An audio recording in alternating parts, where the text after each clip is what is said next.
তাওহীদি media, বিশুদ্ধ ইসলামের পথে।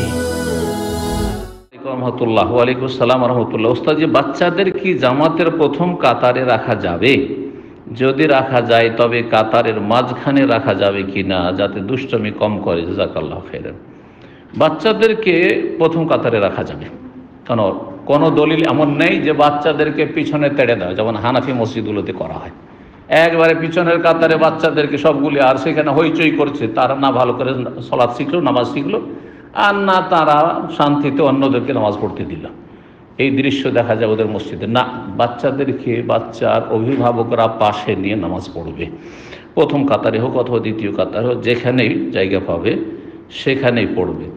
আর তারপরে যদি রাখা যায় তবে কাতারের মাঝখানে রাখা যাবে, কাতারের মাঝখানেও রাখা যাবে যদি জায়গা খালি থাকে, অন্যরা আসেনি আর বাচ্চাটা আগে এসেছে, এমনি পিছনে দাঁড়িয়ে থাকবে, আর পরে যারা আসবে তারা সামনে যাবে আর মাঝখানে যাবে না, আগে এসছে আগে দাঁড়াবে, সমস্যা নেই মাঝখানে, যাতে দুষ্টমি কম করে। হ্যাঁ, পাশে রাখবেন, পাশে রাখলে দুষ্টমি কম করবে, এই নয় যে মাঝখানে রাখলে দুষ্টমি কম করবে। অভিভাবকরা বাচ্চাদেরকে, তবে একটা কথা শুনে রাখবেন যে বাচ্চা মানেই নয় যেমন আজকালকার কিছু লোকেরা সারা বছর তো নামাজ পড়ে না, ওই রমজানটায় নামাজ পড়ে, আর ফজরে দেখা যায় তারাবিতে দেখা যায় 4 বছরের বাচ্চা নিয়ে, 3 বছরের বাচ্চা নিয়ে, 5 বছরের বাচ্চা নিয়ে মসজিদে হাজির।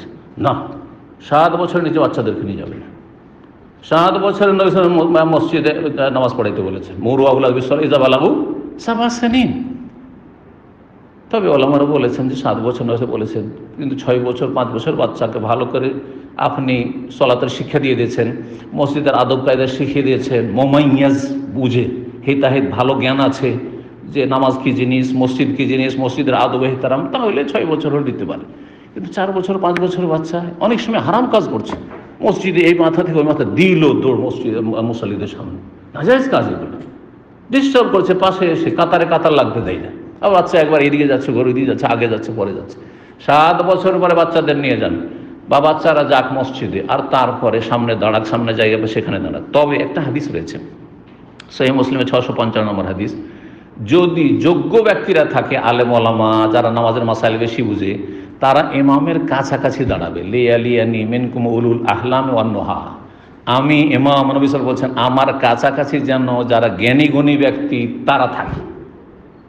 জ্ঞানী গুণী আলেম ওলামারা ওইদিকে দূরে দূরে, আর জাহেল মূর্খ, শুধু বাচ্চা নয়, জাহেল মূর্খ, কোথায় সহজে কোথায় যে লোকমা দিতে হবে কিছু বুঝে না, একটা আয়াত ভুলে গেছে, ইমামকে একটা আয়াত একটু তালকিন করতে পারবেন, সংশোধন করে দিতে পারবেন, তার আগে ইমামের পিছনে দাঁড়াচ্ছে, এটা ঠিক নয়। ইমামের পিছনে দাঁড়াবে যোগ্য ব্যক্তিরা, যাদের কোরআন হেফজ আছে অথবা মাসাইল জানে। হঠাৎ করে ইমাম অসুস্থ হয়ে গেল, ইমামের ওযু নষ্ট হয়ে চলে গেল, তাহলে কি পিছনের কাতার থেকে এসে যোগ্য ব্যক্তি নামাজ পড়াবে? তাহলে ইমামের কাছে যোগ্য ব্যক্তিরা থাকতে হবে। এইটা ঠিক আছে আপনার জায়গায়। জি।